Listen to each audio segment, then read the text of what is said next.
Have you ever wondered why monks seem so healthy and live such long, peaceful lives? What if the secret isn't in medicine or expensive supplements, but in what they choose not to eat? Could avoiding certain foods be the key to protecting your body naturally and living a vibrant, disease-free life? Today, we're uncovering something truly fascinating: the 7 foods that monks have avoided for centuries, and the profound wisdom behind these choices. For thousands of years, Buddhist monks have maintained extraordinary health and mental clarity through their dietary practices. These aren't just random restrictions or outdated traditions. They're time-tested principles rooted in deep understanding of how food affects not just our bodies, but our minds and spirits as well. What's remarkable is that modern science is now confirming what these ancient practitioners have known all along: that certain foods can harm us in ways we never imagined. This journey we're about to take together is more than just learning about food restrictions. It's about discovering a pathway to natural health and wellness that doesn't require expensive medications or complicated treatments. It's about understanding how simple choices at your dining table can transform your entire well-being. These monk-approved dietary principles offer us a blueprint for protecting our bodies using nature's own wisdom, passed down through generations of mindful practice. As we explore each of these 7 foods, keep an open mind. You might be surprised to discover that some foods you eat regularly are ones that monks deliberately avoid. Each food we discuss comes with a clear explanation of why monks exclude it from their diet and how avoiding it can benefit your health. These aren't arbitrary rules, they're insights born from centuries of observation, mindfulness, and a deep connection with the body's natural rhythms. The beauty of this ancient wisdom is its practicality. These guidelines aren't difficult to follow or require drastic lifestyle changes. They're simple, actionable steps that anyone can implement starting today. Whether you're dealing with health challenges, seeking more energy, or simply wanting to live a longer, healthier life, these principles can make a real difference. They work with your body's natural intelligence rather than against it. We strongly encourage you to watch this entire video from beginning to end. Each of the 7 foods we reveal builds upon the previous one, creating a complete picture of how monks approach nutrition and health. Missing even one could mean losing a crucial piece of the puzzle. The information we're sharing today has the potential to significantly impact your health journey, offering you natural alternatives to medications and a path toward genuine wellness. If you find value in what we're sharing, please show your support by clicking the like button.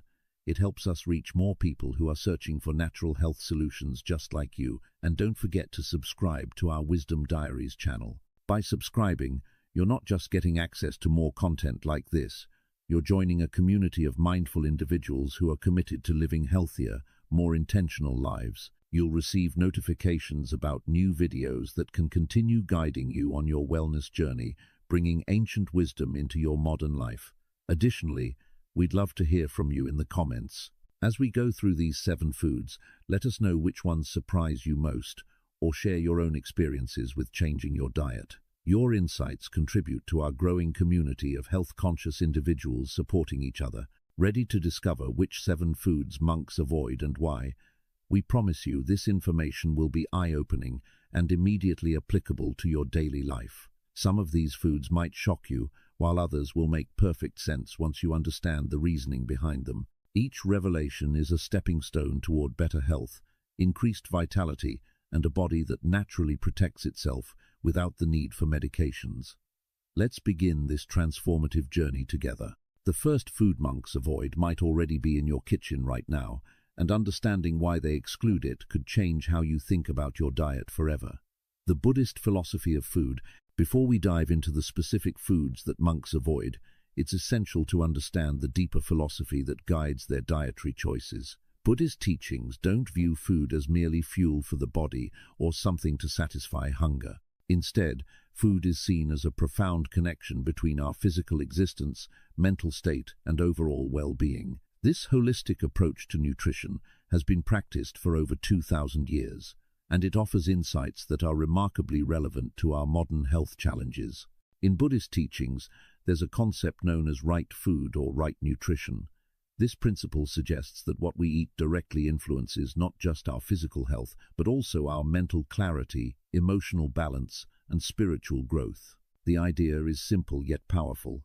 The quality of food we consume determines the quality of our thoughts, actions, and overall life experience. Monks understand that every bite they take has consequences that ripple through their entire being. This isn't about restriction or deprivation, it's about making conscious, informed choices that support the highest version of ourselves.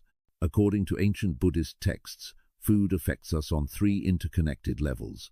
First, it impacts our physical body, providing energy, building tissues, and either supporting or undermining our health. Second, it influences our mind, affecting our ability to concentrate, our emotional stability, and our mental clarity. Third, it touches our spirit, either elevating our consciousness and sense of peace, or pulling us into states of agitation and disconnection. This three-dimensional understanding of food is what makes the monk's approach so comprehensive and effective. Ancient wisdom categorizes food into three distinct qualities, each with different effects on our being. The first quality is known as sattvic food. These are pure, natural, and wholesome foods that promote clarity, peace, and vitality. Think of fresh fruits, vegetables, whole grains, nuts, and legumes. Sattvic foods are considered the highest quality because they nourish without creating heaviness, agitation, or toxicity. Monks prioritize these foods because they support meditation, clear thinking, and overall well-being. The second quality is rajasic food. These are stimulating foods that create energy but also generate restlessness and overstimulation. Rajasic foods include anything excessively spicy, salty, bitter, or sour. They also include caffeinated beverages and foods that are overly processed or refined. While these foods can provide temporary energy or pleasure, they often lead to mood swings, anxiety, and an inability to remain calm and centered. Monks generally minimize or avoid rajasic foods because they disturb mental peace and make meditation difficult. The third quality is tamasic food. These are foods considered dull, heavy, or impure. They include stale food, overcooked meals, fermented items, and anything that promotes lethargy or confusion. Tamasic foods are believed to cloud judgment, increase laziness, and contribute to disease. They pull us down rather than lift us up. Monks avoid tamasic foods entirely because they work against everything that mindful living represents: clarity, energy, and conscious awareness. What's fascinating is how monks practice mindful eating in their daily lives. In monasteries, meals aren't rushed affairs or mindless activities done while scrolling through phones. Instead, eating is treated as a sacred practice worthy of full attention. Monks eat slowly, chewing thoroughly, and remaining present with each bite. They express gratitude for the food before them, acknowledging the earth, sun, rain, and countless hands that brought this nourishment to their table. This practice of mindful eating naturally prevents overeating, improves digestion, and creates a healthier relationship with food. The monk's approach to nutrition stands in stark contrast to modern dietary habits. Today, we often eat quickly, while distracted, and choose foods based on convenience rather than quality. We consume highly processed items, filled with chemicals we can't pronounce, eat at irregular times, and rarely consider how our food affects our mental and emotional states. We chase fad diets and quick fixes rather than embracing time-tested principles of balanced, natural nutrition. The result? Rising rates of obesity, diabetes, heart disease, and mental health challenges, many of which are directly connected to our food choices. What makes the Buddhist philosophy of food even more compelling is that modern science is now validating these ancient insights. Research confirms that diet profoundly affects mental health, with certain foods contributing to depression and anxiety while others support cognitive function and emotional stability. Studies show that whole plant-based foods reduce inflammation and disease risk, exactly as monks have practiced for centuries. Scientists have discovered the gut-brain connection, confirming that what we eat directly influences our mood, thoughts, and mental clarity, something Buddhist teachings have emphasized all along. Nutritional science now recognizes that processed foods, excessive sugar, and certain additives create inflammation, disrupt hormones, and contribute to chronic disease.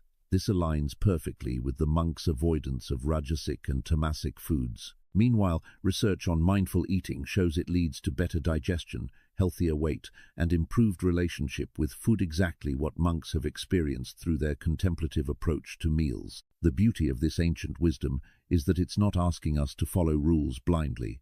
Instead, it invites us to become aware of how different foods make us feel physically, mentally, and emotionally. It encourages us to notice the connection between what we eat and how we experience life. This awareness itself becomes transformative, guiding us naturally toward choices that serve our highest good. Now that we understand the philosophy behind monks' dietary choices, let's explore the 7 specific foods they avoid and why eliminating these from your diet could be the health breakthrough you've been searching for. Food number 1, refined sugar. The first food that monks carefully avoid might surprise many people because it's so deeply embedded in our modern diet: refined sugar. Walk into any grocery store today and you'll find sugar hiding in almost everything from bread to salad dressing, from sauces to seemingly healthy snacks. Yet for centuries, monks have recognized refined sugar as one of the most harmful substances we can consume, and modern science is finally catching up to this ancient wisdom. Refined sugar isn't just about empty calories or weight gain. According to Buddhist understanding, refined sugar is classified as a tamasic foodone that dulls the mind, clouds judgment, and creates a cycle of craving and dissatisfaction. When we consume refined sugar, we experience a temporary high, followed by an inevitable crash. This roller coaster effect disrupts the mental stability and clarity that monks cultivate through their practices. Imagine trying to meditate or maintain mindful awareness when your blood sugar is spiking and crashing throughout the day. It's nearly impossible. In monastery settings, monks observe that refined sugar creates what they call monkey mind, a state where thoughts jump rapidly from one thing to another, unable to settle or focus. This restless mental state is the opposite of the calm, centered awareness that monks seek to develop. They've noticed that people who consume high amounts of sugar struggle more with concentration, experience more mood swings, and find it harder to maintain emotional balance. These aren't just philosophical observations, they're practical insights gained from centuries of careful attention to how different foods affect consciousness. Traditional Buddhist medicine, which shares principles with Ayurvedic and Chinese medicine, describes refined sugar as having an extremely heating nature, but not in a beneficial way. Unlike the gentle warmth of certain spices that aid digestion, refined sugar creates inflammatory heat in the body. This heat manifests as agitation in the mind, inflammation in the tissues, and disruption of the body's natural balance. Monks understand that this internal heat makes it difficult to maintain the cool, collected state of mind necessary for deep meditation and spiritual growth. One of the most fascinating aspects of the monk's perspective on sugar relates to what they call subtle energy. According to Buddhist teachings, our bodies contain energy channels that support our physical health and mental clarity. Refined sugar is believed to disturb these energy flows, creating blockages and imbalances that affect everything from our mood to our immunity. While this might sound mystical to modern ears, many practitioners report feeling distinctly different when they eliminate refined sugar, more balanced, more clear-headed, and more emotionally stable. The impact on consciousness is perhaps the most significant reason monks avoid refined sugar. Buddhist practice emphasizes awareness, presence, and the ability to observe one's thoughts and emotions without being controlled by them. Refined sugar undermines this capacity by creating powerful cravings that can dominate our thinking. Have you ever found yourself unable to stop thinking about something sweet? That's not just a lack of willpower, it's refined sugar's addictive nature hijacking your brain's reward system. Monks recognize that true freedom includes freedom from such compulsive cravings. From a scientific perspective, research now confirms what monks have known intuitively. Studies show that refined sugar is highly addictive, activating the same brain pathways as drugs like cocaine. It triggers massive dopamine releases, training our brains to constantly seek that sugar high. Over time, we need more and more sugar to achieve the same feeling of satisfaction. This addiction cycle is exactly what monks observed, disrupting mental clarity and spiritual practice. Modern science has also revealed the devastating health effects of refined sugar consumption. It's directly linked to obesity, type 2 diabetes, heart disease, fatty liver disease, and even certain cancers. Sugar causes chronic inflammation throughout the body, accelerating aging and contributing to nearly every major disease. It weakens the immune system, making us more susceptible to infections. It damages blood vessels, harms the brain, and disrupts hormones. The evidence is overwhelming. Refined sugar is one of the most harmful substances in the modern diet. Research on mental health has shown that high sugar consumption is associated with increased rates of depression, anxiety, and cognitive decline. One study found that people who consume high amounts of sugar are 23% more likely to develop depression. Sugar causes rapid fluctuations in blood glucose that directly affect mood, energy, and mental function. It also feeds harmful bacteria in the gut, which we now know plays a crucial role in mental health through the gut-brain connection. So, what do monks use instead? In monasteries, when sweetness is desired, monks turn to natural alternatives that don't create the same harmful effects. Fresh fruits provide sweetness along with fiber, vitamins, and minerals that slow sugar absorption and nourish the body. Dates, figs, and other dried fruits offer concentrated natural sweetness without the refinement process that strips away all nutritional value. Some traditions use small amounts of raw honey, which contains enzymes and nutrients that support rather than harm health. Many practitioners who have eliminated refined sugar from their diets report remarkable transformations. They describe experiencing stable energy throughout the day rather than the peaks and crashes they'd grown accustomed to. Their minds feel clearer, their moods more balanced, and their meditation practice deeper. They find that their taste buds adjust, and foods they once thought weren't sweet enough now taste perfectly satisfying. Most surprisingly, they discover that the intense cravings that once seemed impossible to resist simply fade away after a few weeks without refined sugar. If you're watching this and realizing how much refined sugar is in your current diet, don't feel discouraged. The goal isn't perfection, but awareness and gradual improvement. Start by reading labels and noticing where hidden sugars appear in your food. Begin replacing sugary snacks with fresh fruit. Reduce the sugar you add to coffee or tea.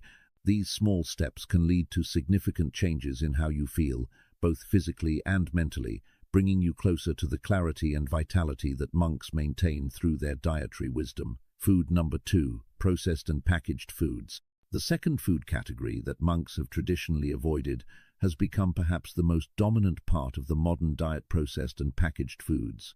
If you walk through a typical supermarket today, you'll notice that the vast majority of products come in boxes, bags, cans, and packages with ingredient lists longer than a paragraph. These foods have been so altered from their natural state that they barely resemble real food anymore. Monks have long understood that once food is heavily processed, stripped of its natural properties, and filled with artificial ingredients, it loses its ability to truly nourish us. In Buddhist dietary philosophy, processed foods fall squarely into the tamasic category: foods that are considered dull, lifeless, and devoid of vital energy. Think about it. When food sits in a package for months or even years without spoiling, what does that tell us? It means the food has been so stripped of nutrients and filled with preservatives that even bacteria won't eat it. If microorganisms that feed on organic matter refuse to touch something, should we be putting it into our bodies? Monks recognize that such foods cannot support the vibrant health and mental clarity necessary for mindful living. According to ancient teachings, processed foods are considered to increase desire and restlessness in ways that disrupt inner peace. When we eat foods loaded with artificial flavors, colors, and additives, our taste buds become overstimulated and desensitized to natural flavors. A fresh apple or simple bowl of rice can no longer satisfy us because we've trained our palates to crave intense artificial stimulation. This creates a cycle of craving and dissatisfaction that extends beyond just food. It affects how we approach all aspects of life. Monks observe that people who regularly consume processed foods tend to struggle more with contentment and constantly seek the next stimulating experience. There's a profound connection between heavily processed foods and mental agitation.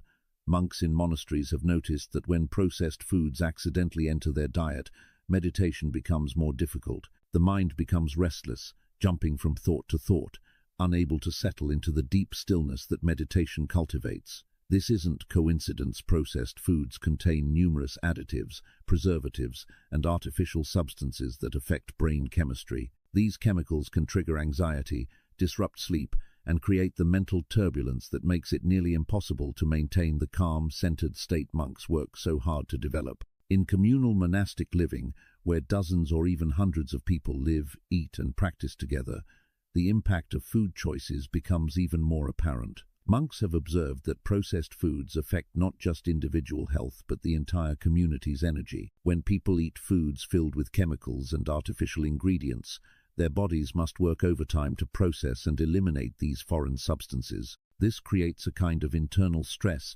that manifests externally as irritability, fatigue, and reduced patience qualities that disrupt harmonious community life. From the perspective of Ayurvedic medicine, which shares many principles with Buddhist dietary wisdom, processed foods are seen as completely devoid of pranartha, vital life force that exists in fresh, natural foods. When grains are refined, when vegetables are canned with preservatives, when foods are chemically altered to extend shelf life, this vital energy is destroyed. Eating such foods is like trying to fuel your body with empty husks. You might fill your stomach, but you're not receiving true nourishment. This is why people can eat large quantities of processed food and still feel hungry or unsatisfied. Traditional Chinese medicine offers a similar perspective, viewing processed foods as foods that have lost their qi or vital energy. According to this ancient medical system, food should be consumed as close to its natural state as possible to retain its healing and nourishing properties. The more a food is processed, refined, heated, or chemically treated, the more its qi is diminished or destroyed. TCM practitioners, like Buddhist monks, emphasize eating fresh, whole foods prepared simply to maximize their life-giving properties. What's particularly concerning about processed foods is the sheer number of artificial additives they contain. The average processed food item contains dozens of ingredients that our ancestors would never recognize as food emulsifiers, stabilizers, artificial colors, synthetic flavors, preservatives, and more. Our bodies haven't evolved to process these substances. While each individual additive might be deemed safe in isolation, nobody really knows the cumulative effect of consuming hundreds of different chemicals daily over a lifetime. Monks wisely avoid this grand experiment by sticking to real, recognizable food. Modern scientific research is now revealing the dangers monks intuitively understood. Studies show that ultra-processed foods are linked to increased risk of obesity, heart disease, diabetes, cancer, depression, and early death. One major study found that for every 10% increase in ultra-processed food consumption, there was a 14% higher risk of death from all causes. These foods are engineered to be addictive, overriding our natural satiety signals and causing us to eat far more than our bodies need. They're literally designed to make us unable to stop eating them. Research has also shown that processed foods severely damage gut health, killing beneficial bacteria and promoting harmful ones. Since we now know that gut health is intimately connected to mental health, immune function, and overall well-being, this disruption has far-reaching consequences. The artificial ingredients in processed foods also trigger inflammation throughout the body, the root cause of most chronic diseases. Meanwhile, these foods provide very few actual nutrients, leading to a state of being overfed yet undernourished. So what do monks eat instead? In monasteries around the world, meals are prepared from whole, unprocessed ingredients. Fresh vegetables, whole grains, legumes, fruits, nuts, and seeds form the foundation of their diet.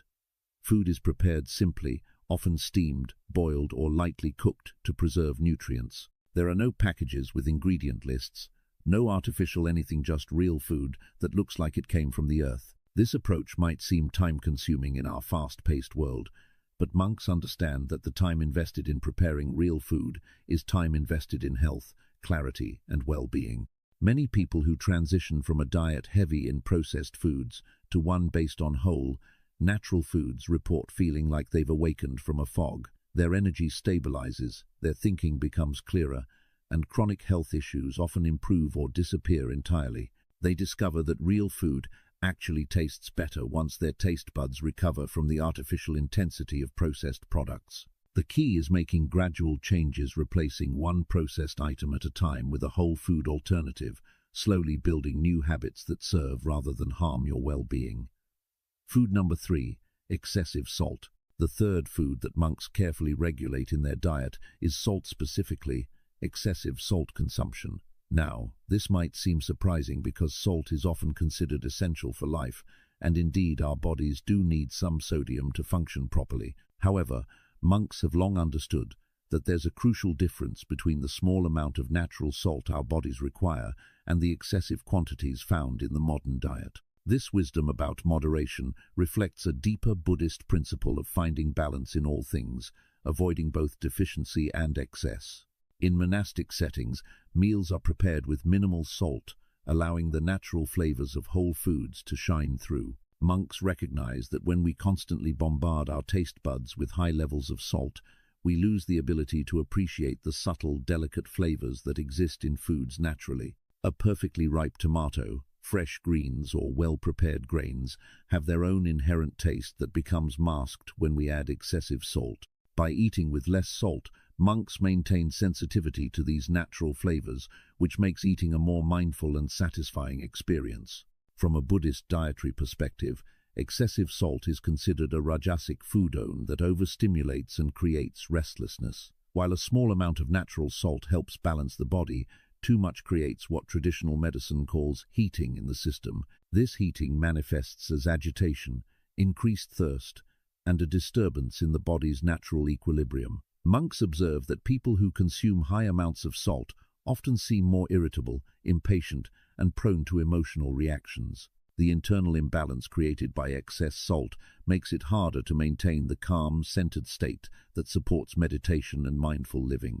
Traditional Buddhist medicine, aligned with Ayurvedic principles, teaches that excessive salt consumption disturbs the body's natural fluid balance and creates tension in the system. When we consume too much salt, our bodies must work hard to maintain proper sodium-potassium balance, putting stress on the kidneys, heart, and blood vessels. This internal struggle creates a kind of background stress that affects everything from our mood to our ability to concentrate. Monks understand that true peace requires the body to be in a relaxed, balanced state, something impossible when we're constantly overloading it with excess sodium. The physical effects of excessive salt consumption are profound and well documented by both ancient wisdom and modern science. High salt intake causes the body to retain excess water, putting pressure on blood vessels and forcing the heart to work harder.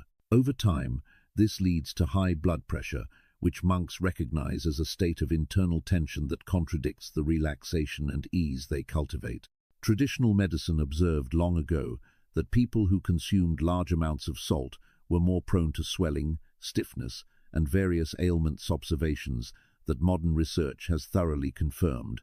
One of the most concerning aspects of excessive salt is its contribution to chronic inflammation throughout the body. While inflammation is a natural healing response, chronic inflammation caused by dietary factors like excess salt becomes destructive, damaging tissues and contributing to disease. Monks have always emphasized foods and practices that reduce rather than promote inflammation, understanding that a calm body supports a calm mind. Excess salt works against this goal, creating ongoing inflammatory processes that affect everything from joint health to brain function. Modern scientific research has revealed the serious health consequences of high salt intake. Studies consistently show that excessive sodium consumption significantly increases the risk of stroke, heart disease, kidney disease, and stomach cancer. The World Health Organization recommends no more than 0 milligrams of sodium per day, yet the average person in developed countries consumes 400 milligrams or more, nearly double the recommended amount. This chronic overconsumption is directly linked to millions of preventable deaths each year from cardiovascular disease. Research on salt and cognitive function has shown that high sodium intake is associated with cognitive decline and increased risk of dementia. One study found that people who consumed high amounts of salt had significantly worse cognitive performance and faster cognitive decline over time. This aligns perfectly with the monk's observation that excessive salt affects mental clarity and makes meditation more difficult. The brain, like all organs, functions best when the body maintains proper fluid and electrolyte balance, something impossible with excessive salt consumption. What's particularly troubling about salt in the modern diet is that most of it comes from processed and restaurant foods, rather than the salt shaker on your table. A single serving of canned soup might contain an entire day's worth of sodium. A fast food meal can have 2 or 3 days' worth. Packaged snacks, frozen meals, deli meats, cheese, bread, and condiments are all loaded with far more salt than their homemade equivalents would ever contain. This means that people eating a typical modern diet are consuming dangerous levels of sodium without even realizing it. In monastery kitchens, monks use various techniques to create flavorful food without relying on excessive salt. They incorporate herbs and spices that add complexity and depth to dishes, things like ginger, turmeric, cumin, coriander, and fresh herbs. These aromatics provide flavor while often offering their own health benefits. Monks also use techniques like roasting and slow cooking that bring out the natural sweetness and umami flavors in vegetables and grains. A squeeze of lemon or lime juice can brighten flavors and reduce the need for salt. These approaches create satisfying, delicious meals while protecting health. Traditional medicine recommends mineral-rich sea salt or Himalayan salt in small quantities over refined table salt, as these contain trace minerals that support health. However, the emphasis is always on minimal use, just enough to enhance flavor without overwhelming it. Monks understand that our bodies adapted to diets that contained very little sodium naturally, and our physiology hasn't changed despite the modern availability of salt. We still need only small amounts to thrive. Many practitioners who reduce their salt intake report remarkable changes. Initially, food might taste bland as their taste buds adjust, but within a few weeks, their sensitivity returns and they begin noticing flavors they never tasted before. They find that swelling decreases, blood pressure normalizes, and they simply feel lighter and less burdened. Some report that their chronic headaches disappear, their sleep improves, and their thinking becomes clearer. These changes reflect the body returning to its natural state of balance, exactly what monks have experienced for centuries by eating with moderation and awareness. If you're concerned about your salt intake, start by becoming aware of where sodium hides in your diet. Read labels on packaged foods and you'll likely be shocked at the amounts. Begin cooking more meals at home where you control the salt content. Gradually reduce the salt you add, allowing your taste buds time to adjust. Experiment with herbs, spices, and other flavor enhancers that don't come with health risks. These simple changes can significantly reduce your disease risk while bringing you closer to the balanced, mindful approach to eating that has kept monks healthy for millennia. Food number 4, fried and oily foods. The fourth category of foods that monks avoid is fried and excessively oily foods. In today's world, fried food has become incredibly popular, from French fries and fried chicken to donuts and fried snacks. The appeal is understandable. Frying creates crispy textures and intense flavors that our taste buds find irresistible. However, monks have long recognized that the temporary pleasure of fried foods comes at a steep cost to both physical health and mental clarity. This ancient wisdom is now being validated by modern nutritional science in ways that should give us all pause. From a Buddhist dietary perspective, fried and heavily oiled foods are classified as tamasic foods that create heaviness, dullness, and lethargy. Have you ever noticed how you feel after eating a large fried meal? There's often a sense of sluggishness, mental fog, and even drowsiness. Monks observe that this heavy, dull state is the opposite of the alert, clear awareness they cultivate through meditation and mindful living. When the body is working overtime to digest heavy, greasy foods, it diverts energy away from mental clarity and spiritual practice. The result is a mind that feels clouded and a body that feels burdened. In monastic communities, meals are prepared using cooking methods that preserve the natural properties of food while making it easy to digest. Steaming, boiling, light sautéing with minimal oil, and baking are preferred methods. These techniques allow the body to extract nutrients efficiently without creating the internal stress that comes from processing large amounts of damaged fats. Monks understand that food should energize and nourish, not deplete and weigh down. The lightness they feel from eating simply prepared foods supports both their physical vitality and their meditation practice. Traditional Buddhist medicine teaches that excessive oil creates what's called dampness in the body, a condition of stagnation where fluids don't flow properly and toxins accumulate. This dampness manifests as sluggish digestion, unclear thinking, and a general sense of heaviness that affects every aspect of well-being. When oils are heated to high temperatures during frying, they undergo chemical changes that make them even more problematic, creating substances that the body struggles to process and eliminate. Monks have observed for centuries that people who regularly consume fried foods seem to lack the vibrancy and mental sharpness of those who eat more simply. The effects of fried foods on mental clarity and focus cannot be overstated. Monks who maintain strict dietary practices report that their minds remain sharp, alert, and capable of sustained concentration throughout the day. In contrast, they've observed that when fried or heavily oiled foods are consumed, meditation becomes noticeably more difficult. The mind becomes clouded, distracted, and unable to settle into the deep stillness that meditation requires. This isn't just a subjective experience. The digestive burden of processing fried foods actually diverts blood flow and energy away from the brain, directly impacting cognitive function. From a health perspective, the consequences of regularly consuming fried foods are severe and well documented. When oils are heated to frying temperatures, they break down and form harmful compounds including acrylamide, advanced glycation end products, and trans fats. These substances promote inflammation throughout the body, damage cells, and accelerate aging. The high calorie density of fried foods contributes to obesity, which itself is a risk factor for countless diseases. Meanwhile, the damaged fats interfere with the absorption of nutrients from other foods, creating a state of being overfed yet undernourished. Modern scientific research has revealed the serious health risks associated with fried food consumption.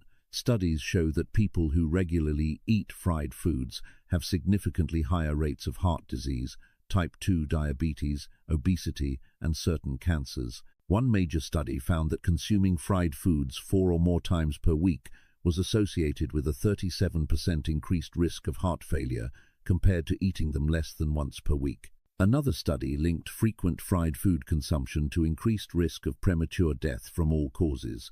The evidence is clear, and compelling. Fried foods are among the most harmful things we can regularly consume. Research has also shown that fried foods severely impact cardiovascular health by damaging blood vessels, increasing bad cholesterol, and promoting the formation of arterial plaques. The oxidized fats from frying contribute to systemic inflammation, which is now recognized as the underlying factor in most chronic diseases. Additionally, studies have found that regular consumption of fried foods is associated with increased depression and anxiety, confirming the monk's observation that these foods affect mental and emotional well-being, not just physical health. What makes fried foods particularly problematic in the modern diet is that they're everywhere and often disguised as acceptable or even healthy options. Restaurant salads come topped with fried chicken or crispy noodles. Vegetables that could be nutritious are battered and deep-fried.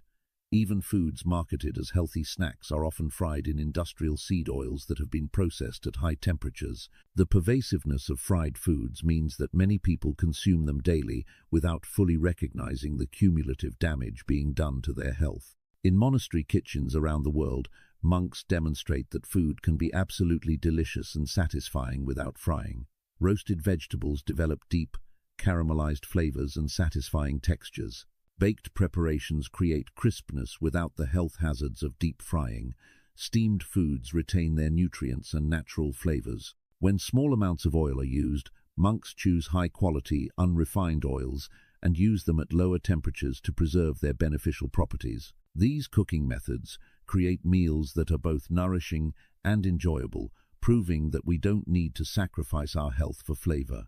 If you want to learn more about how ancient wisdom can transform your modern life and protect your health naturally, subscribe to our channel. We regularly share insights that can help you make better choices for your well-being. Many people who eliminate fried foods from their diet report feeling dramatically different within just a few weeks. The persistent brain fog they'd grown accustomed to lifts, revealing a clarity of thought they hadn't experienced in years. Their energy levels stabilize and increase. Digestive issues that seemed normal, bloating, discomfort, irregular elimination often resolve completely. Skin becomes clearer, inflammation decreases, and there's an overall sense of feeling lighter and more vital. These transformations reflect the body's natural healing capacity when we stop burdening it with harmful substances. The path away from fried foods doesn't require perfection or extreme restriction. Start by becoming aware of how often fried foods appear in your diet. Experiment with alternative cooking methods at home. Roast instead of fry, bake instead of deep fry. When eating out, choose grilled, steamed, or baked options. Notice how you feel after meals prepared different ways. This awareness itself becomes transformative, naturally guiding you toward choices that serve your highest good, exactly the approach monks have used for centuries to maintain health, clarity, and vitality throughout their lives. Food number 5, caffeine and stimulants. The fifth food category that monks traditionally avoid is caffeine and other stimulants. In our modern world, caffeine has become so deeply embedded in daily life that many people cannot imagine starting their day without coffee, tea, or energy drinks. Yet monks have long understood that relying on external stimulants to feel awake and energized creates a problematic cycle that undermines natural vitality and mental clarity. This isn't about judging those who enjoy their morning coffee. It's about recognizing how stimulants affect our body, mind, and ability to maintain inner peace. In Buddhist dietary philosophy, caffeine and stimulants are classified as strongly rajasic foods, substances that create overstimulation, restlessness, and agitation. While they provide a temporary boost of energy and alertness, this comes at a cost. The artificial stimulation masks our body's natural signals about rest and energy levels, creating a disconnect between our true state and how we feel. Monks observe that this disconnection makes it extremely difficult to practice mindfulness and remain present with what actually is, rather than what caffeine makes us think we are. From the perspective of meditation practice, caffeine presents significant obstacles.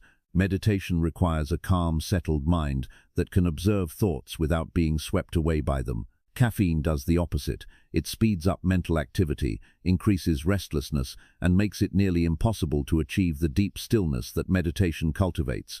Monks who have accidentally consumed caffeine report that their meditation becomes shallow and agitated, filled with racing thoughts and physical restlessness.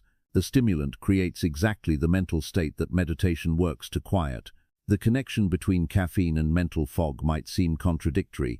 After all, people drink coffee to feel more alert and clear-headed.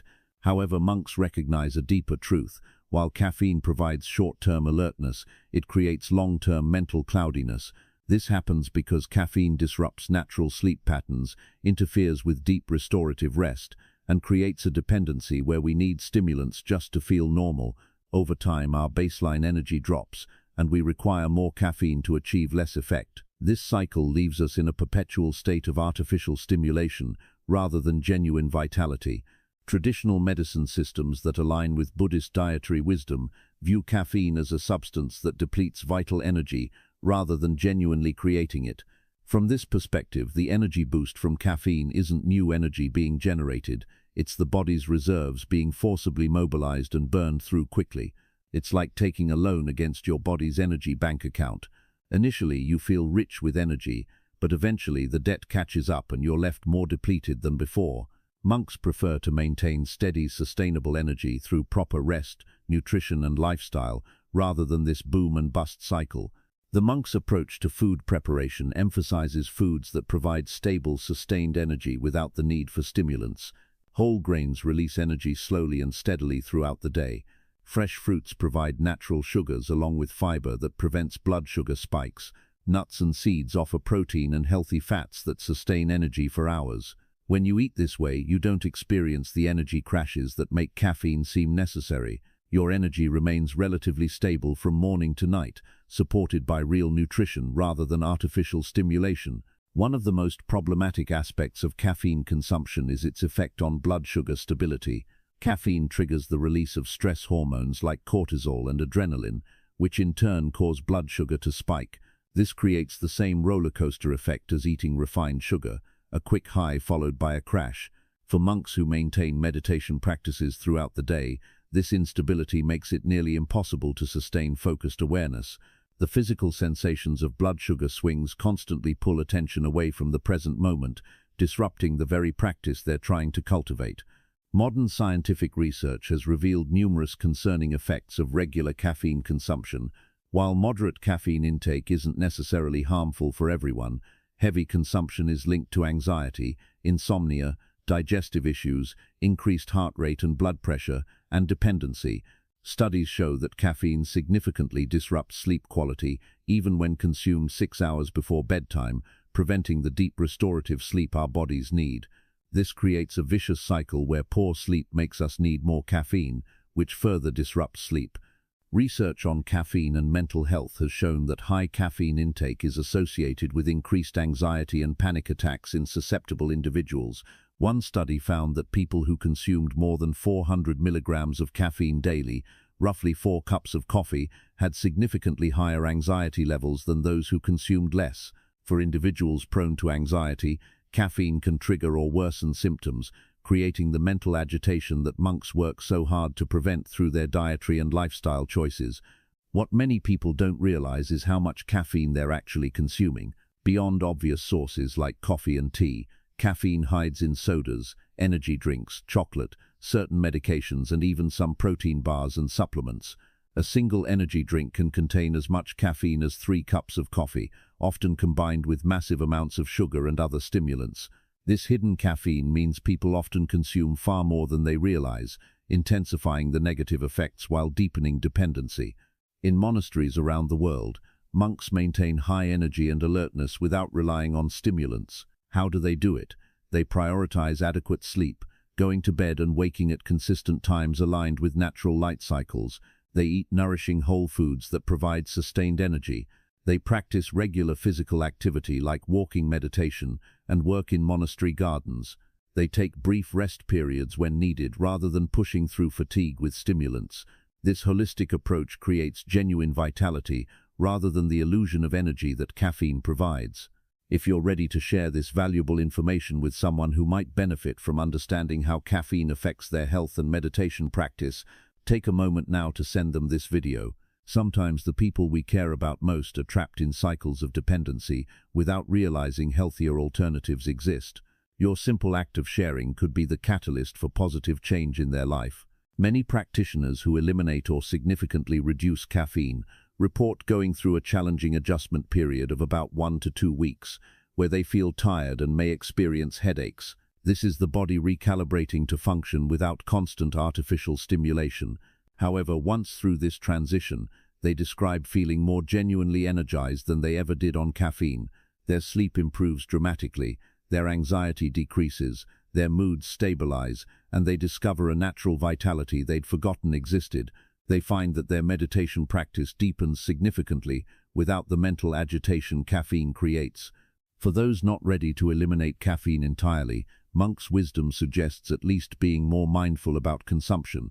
Consider limiting caffeine to small amounts in the morning only, avoiding it in the afternoon and evening to protect sleep quality. Choose green tea over coffee for its lower caffeine content and additional health benefits. Pay attention to how caffeine actually makes you feel, not just the initial boost, but the crash that follows, the impact on your sleep, the quality of your mental state. This awareness itself can guide you toward choices that better serve your well-being and bring you closer to the stable energy and clarity that monks maintain naturally. Have you ever wondered why monks seem so healthy and live such long, peaceful lives? What if the secret isn't in medicine or expensive supplements, but in what they choose not to eat? Could avoiding certain foods be the key to protecting your body naturally and living a vibrant, disease-free life?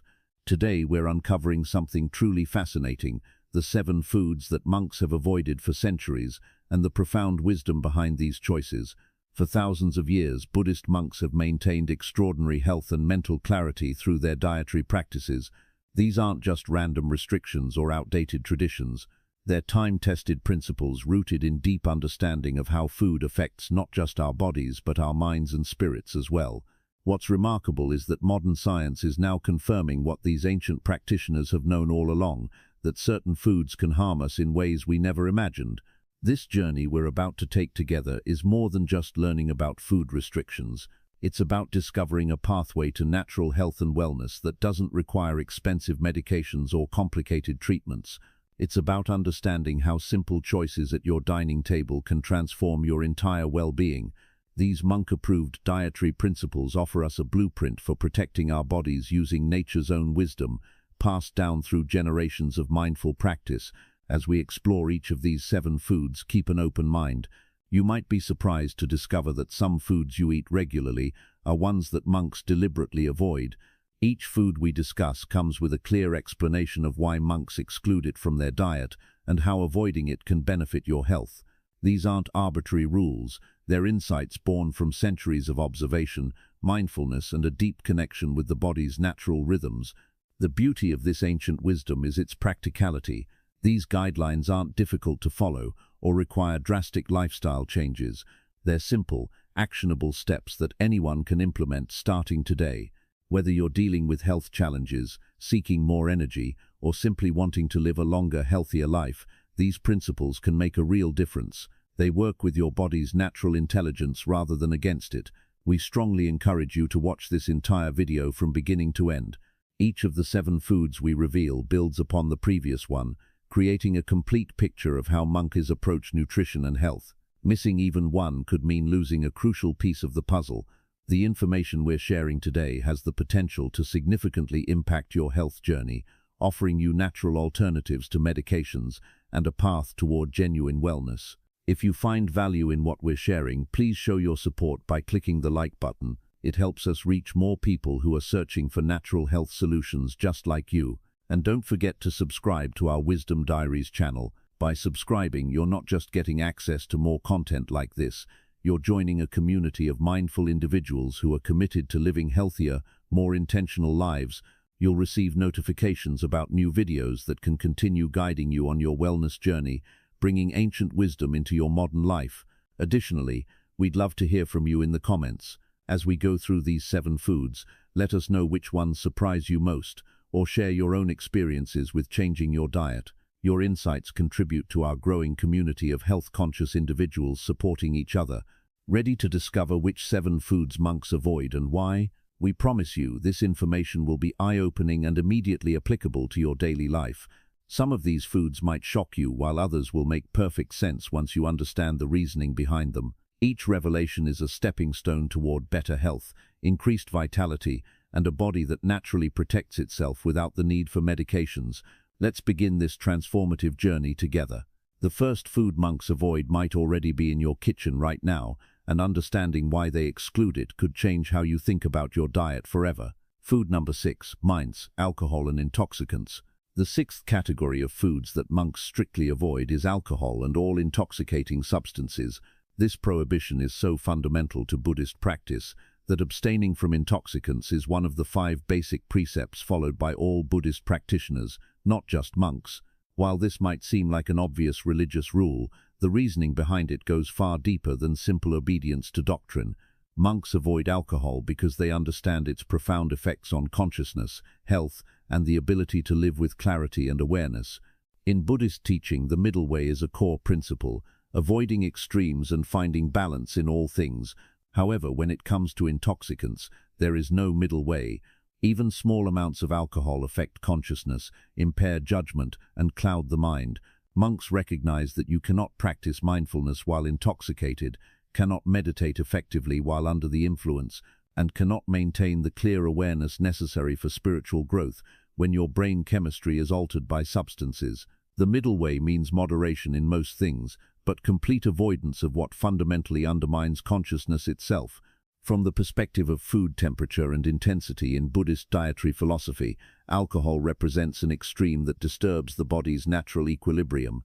While monks avoid foods that are excessively hot or cold, excessively spicy or bland, alcohol goes beyond mere temperature or taste intensity. It fundamentally alters how the brain and nervous system function. Traditional medicine describes alcohol as having an extremely heating and agitating nature that creates internal turbulence incompatible with the tranquility monks cultivate through their practices. The effects of alcohol on the nervous system are profound and well documented by both ancient wisdom and modern neuroscience. Alcohol is a depressant that slows down brain function, impairs coordination, and disrupts the delicate balance of neurotransmitters that regulate mood, sleep, and cognition. While people often drink alcohol to relax or feel good, what's actually happening is that brain function is being suppressed. The relaxation people feel is actually their inhibitions and self-control being chemically disabled. Monks understand that true peace comes from a clear, functioning mind, not from artificially numbing our awareness. One of the most important reasons monks avoid alcohol relates to its impact on what Buddhists call right mindfulness, the ability to remain present, aware, and in control of one's actions and speech. Even moderate alcohol consumption impairs this capacity. It loosens the tongue, weakens resolve, and makes people say and do things they wouldn't do sober. For monks committed to living with integrity and awareness, this loss of mindful control is completely unacceptable. They recognize that you cannot cultivate consciousness while simultaneously consuming substances designed to diminish it. The relationship between alcohol and what monks call disturbing emotions, anger, aggression, passion, and attachment, is particularly significant. Alcohol doesn't just impair judgment, it actually increases impulsive behavior, aggression, and emotional volatility. Studies show that alcohol is involved in a significant percentage of violent crimes, domestic abuse, and dangerous decisions. From a Buddhist perspective, alcohol feeds exactly the mental states that practice works to overcome: reactivity, poor impulse control, and being controlled by emotions rather than observing them with equanimity. Digestive health from a Buddhist wellness perspective emphasizes foods that are easy to digest, nourishing, and don't create toxicity in the system. Alcohol fails on all counts. It's toxic to the liver, irritating to the digestive tract, and provides empty calories with no nutritional value. The body must work hard to metabolize and eliminate alcohol, diverting energy from healing and maintenance to dealing with this poison. Monks observe that people who regularly consume alcohol often suffer from poor digestion, low energy, and various ailments. The body's protests against being repeatedly poisoned. Modern scientific research has revealed that alcohol is far more harmful than many people realize. Even moderate drinking, often promoted as potentially beneficial, is now being questioned by health organizations worldwide. Recent comprehensive studies show that there is no safe level of alcohol consumption, and that even small amounts increase the risk of cancer, liver disease, heart problems, brain damage, and premature death. The supposed heart benefits of moderate drinking appear to have been overstated, while the risks were understated. Research on alcohol in the brain is particularly concerning. Alcohol kills brain cells, shrinks brain volume, and impairs memory and cognitive function, even in moderate drinkers. One major study found that people who drank just 1 to 2 drinks daily showed measurable brain shrinkage and cognitive decline compared to non-drinkers. For those who drink more heavily, the damage is even more severe and can be permanent. This directly contradicts the monk's goal of maintaining mental clarity and sharpness throughout life. The impact of alcohol on sleep quality is another critical issue that monks intuitively understood long before science confirmed it. While alcohol might help people fall asleep faster, it severely disrupts sleep architecture, preventing the deep restorative sleep stages necessary for health. People who drink regularly often wake feeling unrefreshed, despite spending adequate time in bed. This poor sleep quality creates a cascade of health problems and makes it nearly impossible to maintain the alertness and presence that meditation requires. What many people don't consider is the addictive nature of alcohol. Unlike foods that might be difficult to moderate, alcohol is a drug that creates physical and psychological dependency. What starts as occasional social drinking can gradually become a daily habit, then a necessity. Monks witness this progression and understand that complete avoidance is far easier than trying to moderate a substance specifically designed to impair the judgment needed for moderation. By never starting or by stopping completely, they eliminate this risk entirely. In monastic communities around the world, meals and celebrations happen without any alcohol whatsoever. This might seem strange to people accustomed to associating social gatherings with drinking, but monks demonstrate that joy, connection, and celebration are actually deeper and more genuine when everyone is fully present and clear-headed. The laughter is real, the conversations are meaningful, and the memories are actually remembered. There's no morning after regret, no words spoken that shouldn't have been, no actions taken that compromise integrity. Subscribe if you want to learn more about how ancient wisdom can guide you toward better health and deeper peace. Our channel explores these timeless principles and shows you how to apply them in modern life, helping you make choices that truly serve your well-being rather than undermining it. For practitioners who have eliminated alcohol from their lives, the benefits are often profound and extend far beyond just physical health. They report sleeping better, thinking more clearly, having more stable moods, and feeling more genuinely themselves. They discover that they don't actually need alcohol to relax, socialize, or enjoy life, that these things are actually better without chemical alteration of consciousness. Many describe feeling like they've been living in a fog and have finally emerged into clarity. Transitioning away from alcohol can be challenging, especially in cultures where drinking is normalized and even expected. Monks suggest approaching this change with compassion for yourself, while remaining firm in your commitment to clarity and health. Recognize that social pressure to drink reflects others' relationship with alcohol, not any actual need for you to consume it. Find or create social circles where clear-headed presence is valued. If you struggle with dependency, seek support. There's no shame in needing help to break free from a substance designed to be addictive. The monk's complete avoidance of alcohol represents a commitment to living with full consciousness, protecting health, and maintaining the clarity necessary for genuine spiritual development. While this might seem extreme in a culture saturated with alcohol, it reflects a deep understanding that some things simply cannot be moderated safely. They must be avoided entirely if we truly want to live with awareness, health, and peace. Food number 7. The 5 pungent vegetables. The 7th and final category of foods that monks traditionally avoid might be the most surprising of all. What are known as the 5 pungent vegetables? These include garlic, onions, leeks, chives, and shallots. Now, before you dismiss this as outdated tradition, it's important to understand the deep reasoning behind this practice. These vegetables aren't avoided because they're inherently bad, but because of their specific effects on the body, mind, and spiritual practice. This ancient wisdom offers insights that remain remarkably relevant, even in our modern context. In Buddhist texts that date back thousands of years, these 5 vegetables are specifically mentioned as foods to be avoided by serious practitioners. The reasoning goes beyond simple taste preferences or cultural traditions. Monks observe that these pungent vegetables create distinct effects on consciousness and energy that interfere with meditation and spiritual development. While they acknowledge that these vegetables have nutritional value and even medicinal properties, they found that the mental and energetic effects outweighed these benefits for those pursuing deep spiritual practice. According to traditional teachings, these pungent vegetables are said to increase desire and restlessness in the mind. When consumed raw, they're believed to provoke anger and agitation. When cooked, they're thought to increase sensual desires and attachments. For monks who are working to cultivate equanimity, detachment, and mental stillness, these effects directly contradict their practice. Imagine trying to meditate deeply while your mind is pulled toward worldly desires or agitated by subtle irritations. This is what monks observe happening when these vegetables are regularly consumed.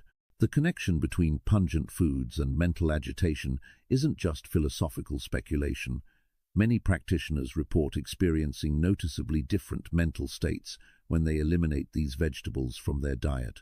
They describe their minds as calmer, less reactive, and more able to settle into stillness during meditation. While skeptics might dismiss this as placebo effect, the consistency of these reports across cultures and time periods suggests something more substantial is occurring. The strong essential oils and sulfur compounds in these vegetables do affect the nervous system in measurable ways.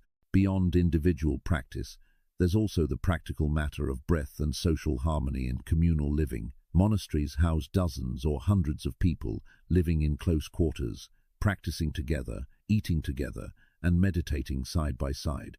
The strong odors produced by garlic and onions' consumption affect not just the person eating them, but everyone around them. In a setting where mindfulness and consideration for others are paramount, avoiding foods that create strong body odors becomes an act of compassion and community care.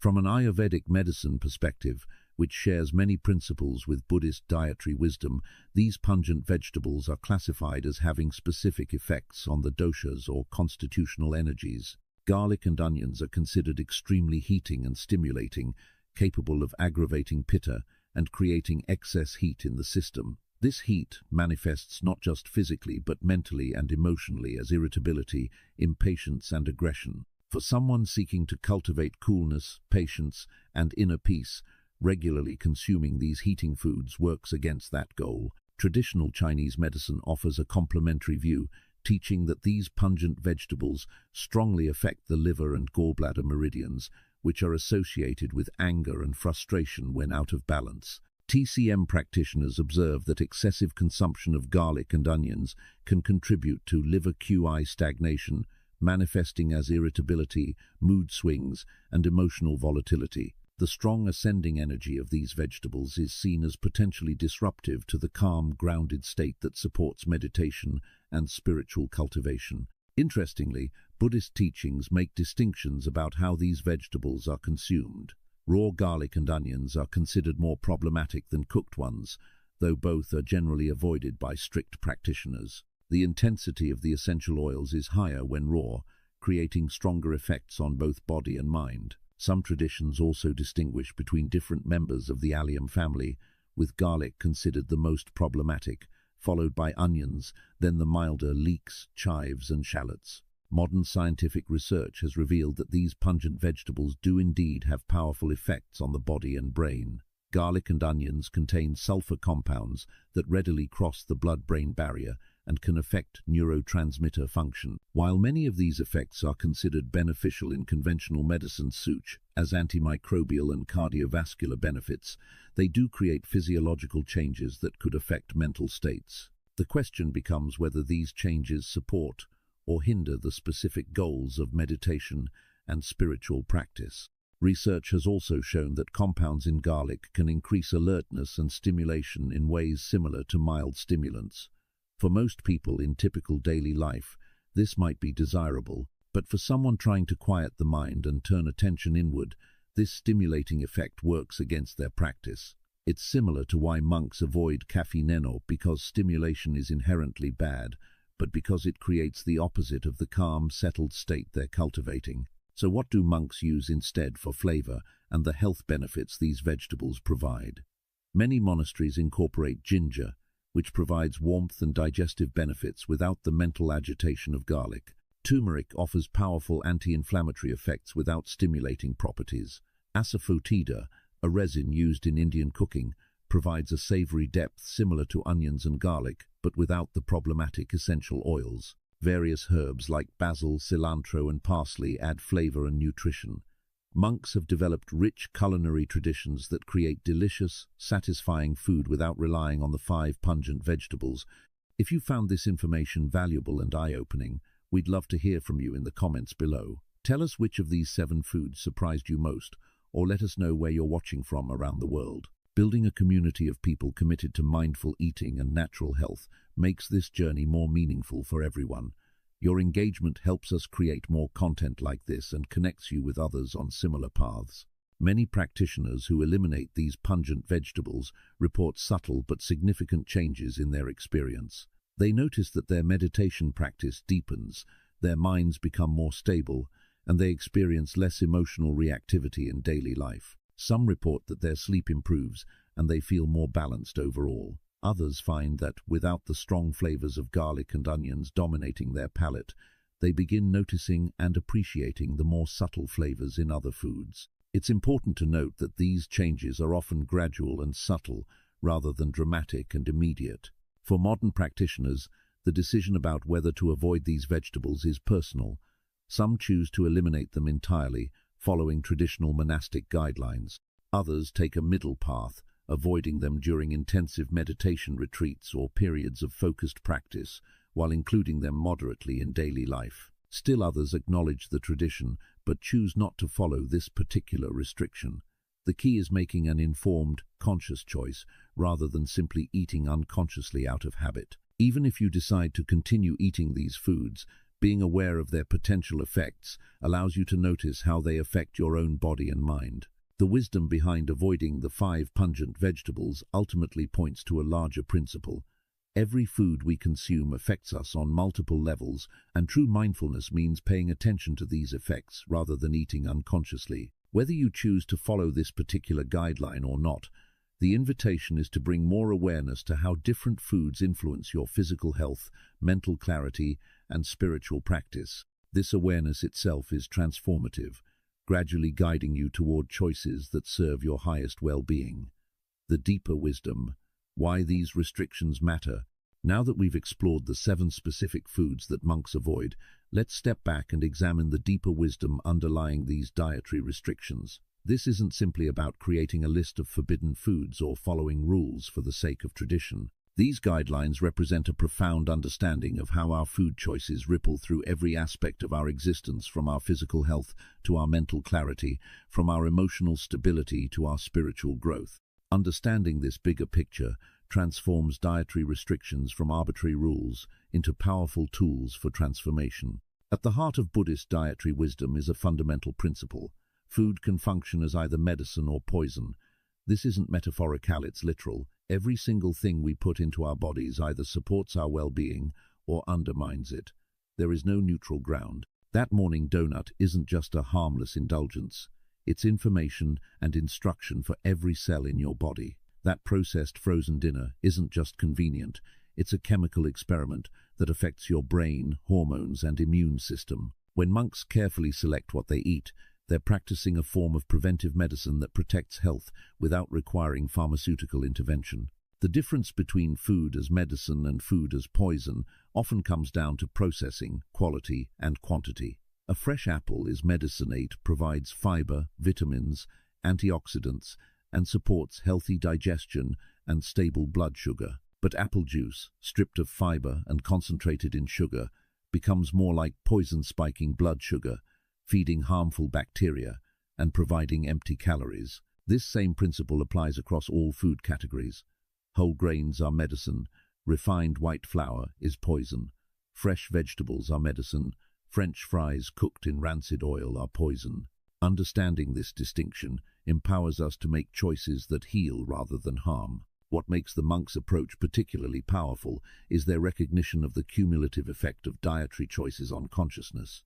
One sugary snack won't destroy your meditation practice. One cup of coffee won't permanently cloud your mind. But day after day, week after week, year after year of consuming foods that agitate, cloud, and destabilize your system creates a consciousness that is fundamentally different from one nourished by pure, wholesome foods.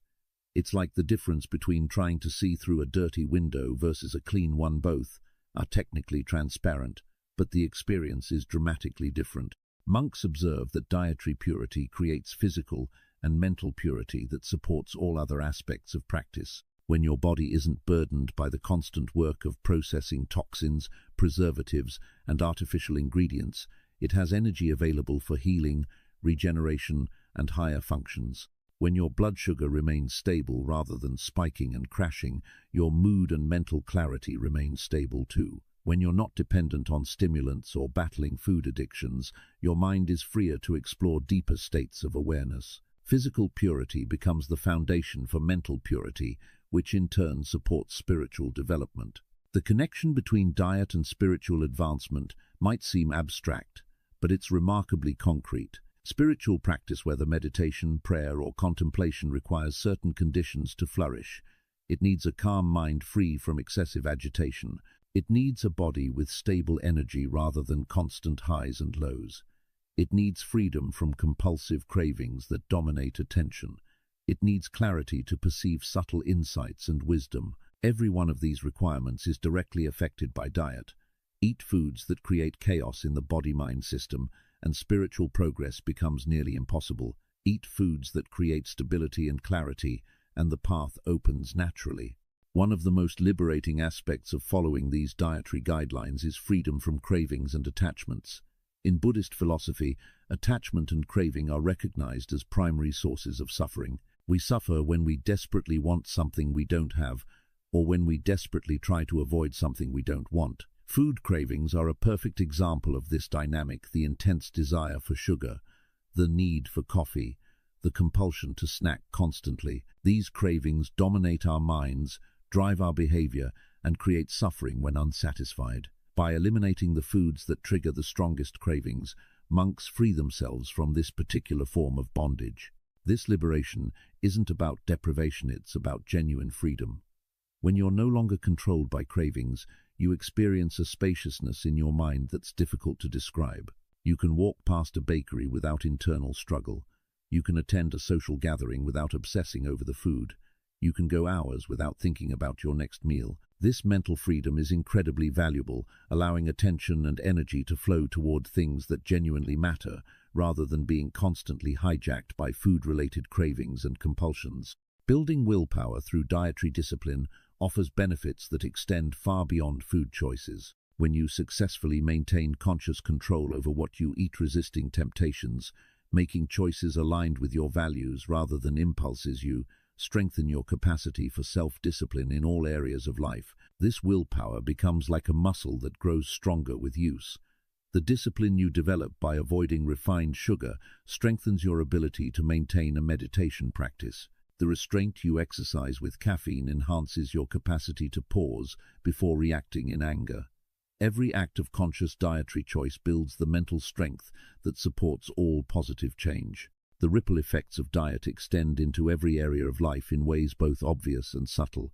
When you eat foods that support stable energy, you show up differently at work, more focused, more patient, more creative. When you're not battling sugar crashes and caffeine jitters, your relationships improve because you're more emotionally balanced and present. When you sleep better because you're not eating late or consuming stimulants, everything in life improves: your immune function, your learning capacity, your emotional resilience. When you free yourself from food addictions, you discover that other compulsive behaviors also begin to lose their grip. Monks understand that there's no separation between spiritual practice and daily life. Everything is practice. What you eat for breakfast is practice. How mindfully you chew is practice. Whether you choose nourishment or stimulation is practice. By bringing full consciousness to these choices, every meal becomes an opportunity for growth, discipline, and alignment with your highest values. This integration of practice into the most mundane aspects of life is what makes the Buddhist approach so practical and powerful. Perhaps most importantly, following these dietary guidelines helps us recognize our own power to influence our experience. We're not victims of our genetics, our circumstances, or our conditioning.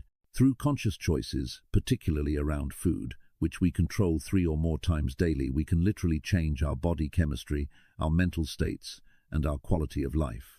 This recognition is deeply empowering and motivates continued practice, even when it's challenging. If you found value in these teachings and want to learn more about how ancient wisdom can improve your modern life, subscribe to our channel. We regularly share insights like these that can genuinely transform your health and well-being. By subscribing, you'll stay connected to practical wisdom that stood the test of time, and you'll join a community of people committed to living with greater awareness and intention. The 7 foods we've discussed aren't just random restrictions, they're doorways to a different way of being, a way that prioritizes long-term well-being over short-term gratification, a way that recognizes the profound connection between what we eat and who we become, a way that uses food as a tool for transformation rather than just fuel or entertainment. When you begin eliminating these 7 foods and embracing the principles behind them, you're not just changing your diet, you're changing your life from the foundation up, creating conditions for health, clarity, and peace that allow your best self to emerge naturally. We've journeyed together through the 7 foods that monks have wisely avoided for centuries: refined sugar that clouds the mind and destabilizes energy, processed and packaged foods stripped of life force, excessive salt that creates internal agitation, caffeine and stimulants that disrupt natural vitality, and the 5 pungent vegetables that increase restlessness and desire. Each of these foods, in its own way, works against the clarity, balance, and health that make life truly worth living. The transformational power of conscious eating cannot be overstated. When you bring awareness to what you consume, you're exercising a form of control over your health that no medication can match. You're taking responsibility for your well-being in the most fundamental way possible. Every meal becomes an opportunity to either support or undermine your physical health, mental clarity, and overall quality of life. The choice is yours, and making it consciously changes everything. We invite you to experiment with these principles for the next 30 days. You don't need to eliminate all 7 categories at once that can feel overwhelming. Choose 1 or 2 that resonate most with you. Maybe it's cutting out refined sugar, or reducing processed foods, or eliminating caffeine. Start where you are, make changes you can sustain, and pay close attention to how you feel. Notice your energy levels, your mental clarity, your mood stability, your sleep quality. Let your own experience be your teacher. Remember, this is a journey, not a destination. Perfection isn't the goal, progress is. There will be days when you make choices that don't align with these principles, and that's completely normal and human. What matters is the overall direction you're moving and the awareness you're bringing to your choices. Be kind to yourself, celebrate small victories, and keep moving forward with patience and compassion. If this video has provided value, please show your support by clicking the like button. It helps us reach more people seeking natural health solutions. Subscribe to our Wisdom Diaries channel to continue learning how ancient wisdom can transform modern life, and we'd love to hear your experiences in the comments below. Which food will you eliminate first? What changes are you noticing? Your story might inspire someone else to begin their own journey toward better health. As you move forward, carry with you this timeless wisdom. What you eat today is creating the body and mind you'll live in tomorrow. Choose wisely, eat mindfully, and trust that every conscious choice is guiding you toward the vibrant health and clarity you deserve. May your path be filled with awareness, balance, and genuine well-being.